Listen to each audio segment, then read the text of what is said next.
Laporan Komisi 1 DPR RI pada pembicaraan tingkat 2 dalam rangka pengambilan keputusan terhadap rancangan undang-undang tentang perubahan atas Undang-Undang Nomor 34 Tahun 2004 tentang Tentara Nasional Indonesia pada rapat paripurna DPR RI tanggal 20 Maret 2025. Assalamualaikum warahmatullahi wabarakatuh. Salam sejahtera bagi kita semua. Merdeka! Yang sangat saya hormati Ibu Ketua DPR RI, Dr. Honoris Causa Puan Maharani,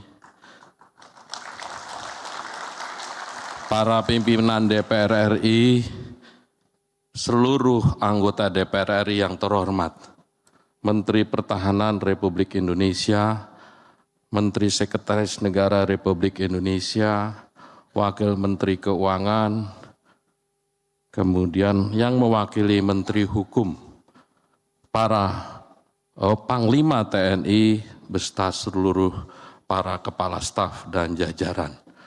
Pertama-tama marilah kita panjatkan puji syukur kehadirat Allah Subhanahu wa Ta'ala.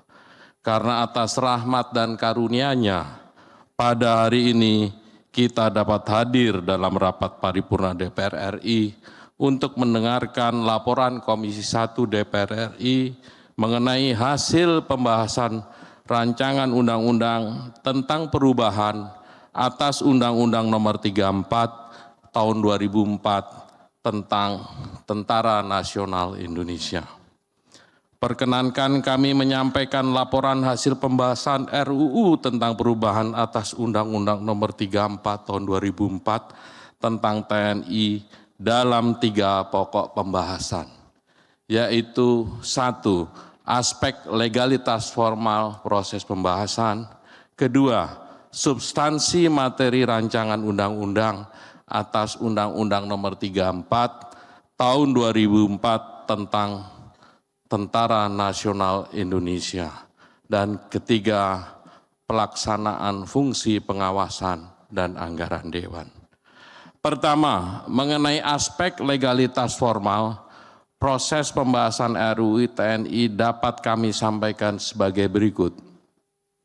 Yang pertama, rapat paripurna tanggal 18 Februari 2025, DPR RI telah menerima surat dari Bapak Presiden Prabowo Subianto dengan nomor R12-Presiden _02 _2025 tanggal 13 Februari 2025 mengenai penunjukan wakil pemerintah untuk membahas RUU TNI dan persetujuan RUU TNI. Kedua, Komisi 1 DPR RI menerima surat pimpinan DPR RI nomor B-11-TT11-01/02/2025 tanggal 18 Februari 2025 perihal penegasan untuk membahas RUU TNI. Ketiga, rapat intern Komisi 1 DPR RI tanggal 27 Februari 2025 menyepakati pembentukan panitia kerja dengan komposisi sebanyak 23 anggota yang daftar namanya tercantum dalam lampiran. Keempat, Komisi 1 DPR RI telah melaksanakan serangkaian agenda rapat RUU TNI dengan para pemangku kepentingan dan melibatkan peran aktif dari masyarakat sebagai bagian dari pemenuhan prinsip partisipasi yang bermakna. Kalau bahasa Inggrisnya meaningful participation. Sebagaimana putusan Mahkamah Konstitusi nomor 91/PUU-18 Romawi _2020 tanggal 25 November 2021 halaman 393 yang pokok intinya adalah right to be heard, right to be considered, and right to be explained. Kelima, Pelaksanaan meaningful participation diwujudkan melalui rapat dengar pendapat umum yang diselenggarakan tanggal 3, 4, 10, dan 18 Maret 2025.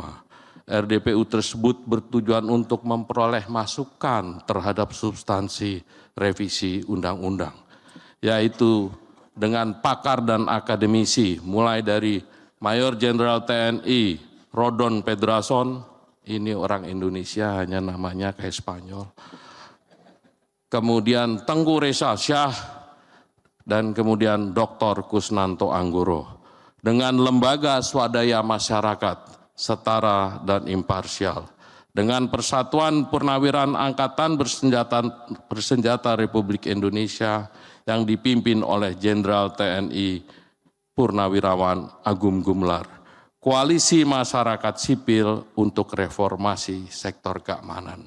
Komisi tentu saja juga melakukan rapat kerja dengan Menteri Hukum, Menteri Keuangan, Menteri Pertahanan, dan Menteri Sekretaris Negara. Kemudian komisi juga melakukan rapat kerja dengan Panglima TNI, Kasat, Kasal, dan Kasau. Panja RUU TNI, Komisi DPR RI melaksanakan rapat panja dengan pemerintah dari tanggal 14 sampai dengan 18 Maret 2025.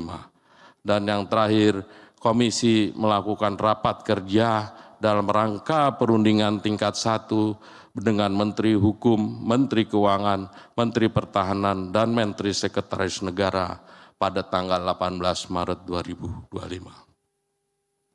Pimpinan dan para anggota Dewan serta hadirin yang berbahagia.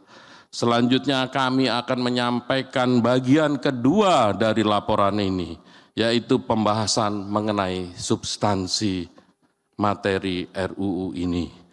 Perkenankan kami mengutip pasal 10 Undang-Undang Dasar Negara Republik Indonesia tahun 1945 yang berbunyi, Presiden memegang kekuasaan tertinggi atas angkatan darat, laut, dan udara. Kekuasaan tersebut meliputi aspek-aspek, mohon izin ini masih berbahasa Belanda, nanti terjemahannya bisa kita sampaikan, konsep beleid, rechlensdaad, bestuursdaad, beheersdaad, dan toezichoudendaad. Berdasarkan hasil pembahasan substansi materi, menyepakati dan menyetujui RUU TNI dengan fokus pada 3 substansi utama, yaitu sebagai berikut. Yang pertama tentu soal kedudukan TNI, kemudian pasal 17 soal operasi militer selain perang. Operasi militer selain perang.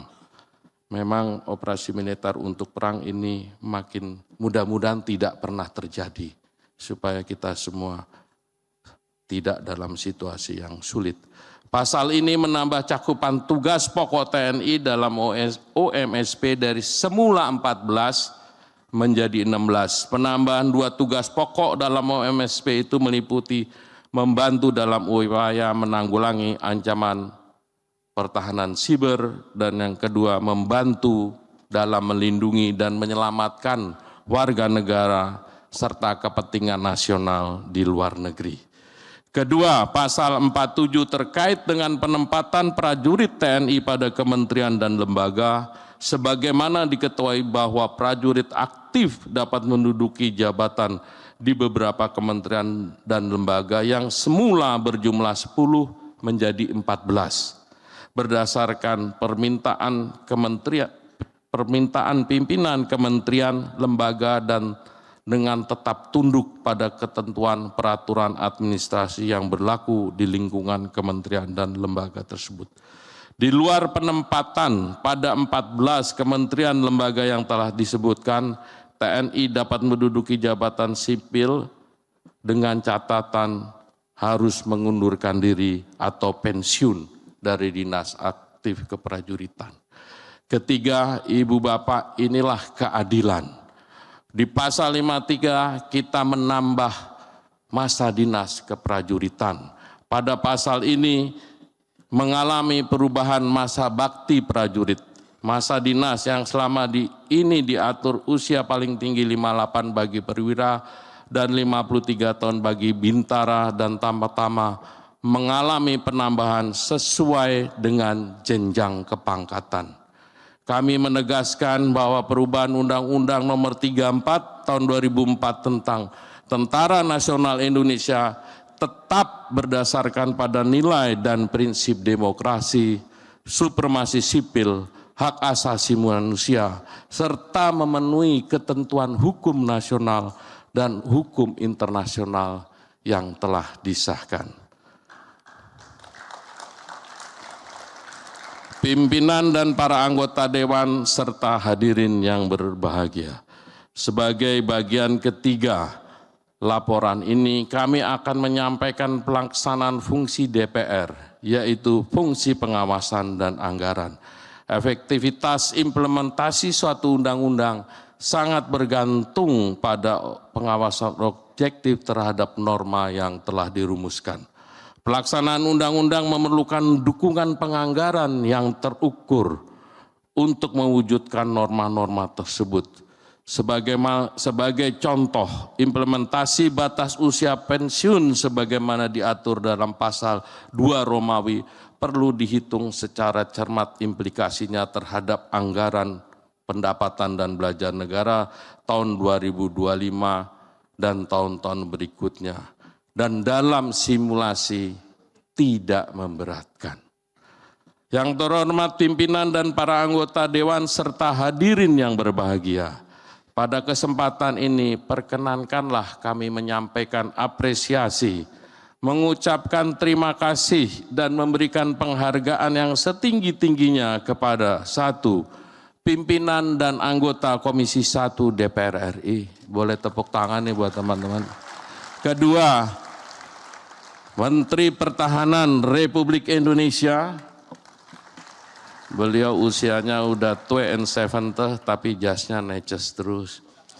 Menteri Hukum Republik Indonesia, Menteri Keuangan Republik Indonesia, Menteri Sekretaris Negara Republik Indonesia, Panglima TNI. Ini yang kalau kita dulu muda lewat aja kita langsung hampir pingsan. Sekarang beliau ada di sini. Para kepala staf angkatan, tim panja pemerintah, karena situasi tegang saat itu sering saling kenceng lah. Staf Sekretariat Komisi 1 DPR RI, perancang undang-undang dan analis legislasi dari Badan Keahlian DPR RI, para tenaga ahli Komisi 1 DPR RI, perisalah, dan yang terakhir, terima kasih kami sampaikan kepada LSM, Ormas, para pakar, akademisi, jurnalis, dan seluruh elemen masyarakat yang tidak dapat kami sebut satu persatu yang telah memberikan masukan substansial dalam pembahasan RUU ini dan yang telah memberikan dukungan terhadap penyelesaian pembahasan RUU TNI. Yang terhormat Ibu Ketua, pimpinan, dan para anggota Dewan serta hadirin yang berbahagia. Pada hari ini, Kamis 20 Maret 2025, DPR RI DPR RI menyelenggarakan rapat paripurna dalam rangka pengesahan rancangan undang-undang tentang perubahan atas Undang-Undang Nomor 34 Tahun 2004 tentang Tentara Nasional Indonesia. Pengesahan undang-undang ini diharapkan dapat memberikan manfaat besar bagi bangsa dan negara. Demikian laporan hasil pembahasan Komisi 1 DPR RI terhadap RUU tentang perubahan atas Undang-Undang Nomor 34 Tahun 2004 tentang Tentara Nasional Indonesia yang kami sampaikan dalam rapat paripurna hari ini. Kami berharap dan mohon seluruh anggota untuk ikut membantu dalam pengambilan keputusan di tingkat 2 untuk menyetujui perubahan atas Undang-Undang Nomor 34 Tahun 2004 tentang Tentara Nasional Indonesia menjadi undang-undang. Kami menyampaikan terima kasih sekali lagi. Semoga niat baik kita diijabah oleh Gusti Allah dan kerja-kerja kita bagian dari ibadah kita. Billahi taufik wal hidayah. Wassalamualaikum warahmatullahi wabarakatuh. Terimalah salam kebangsaan kita. Merdeka! Sebelum kami serahkan doa dari saya, mudah-mudahan bismillah puasa kita berkah dan nanti undang-undang ini disetujui dan nanti malam tim nasional kita menang. Terima kasih. Download Metro TV Extend sekarang.